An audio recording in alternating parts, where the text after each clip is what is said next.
Hello guys, welcome to my channel. Sony coaxial speaker order பண்ணியிருந்தோம், அது வந்துருச்சு. இது அன்பாக்சிங் வீடியோ தான். ஃபுல் வீடியோ டிஸ்கிரிப்ஷன்லேயும் கமெண்ட்லேயும் பின் பண்ணி வச்சுருக்கேன்.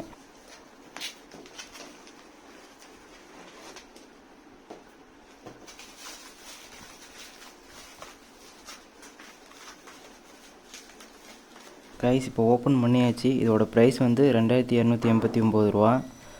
45 watts RMS power, 260 watts peak power. Guys, இது போர்ட்டபிள் ஸ்பீக்கர் செய்கிறதுக்கோசரம் வாங்கியிருந்தேன். ஏற்கனவே 3-வே கோஆக்சியல் ஸ்பீக்கர் வாங்கியிருந்தேன். அது சைஸ் ரொம்ப பெருசாக இருக்கும், அதை ரிட்டர்ன் பண்ணிட்டேன் கைஸ். இதோட லிங்க்கு கீழே இருக்குது, கமெண்ட்லேயும் டிஸ்கிரிப்ஷன்லேயும். அதில் சவுண்ட் டெஸ்ட்டோடு பின் பண்ணி வச்சுருக்கேன், பாருங்கள். Thank you guys.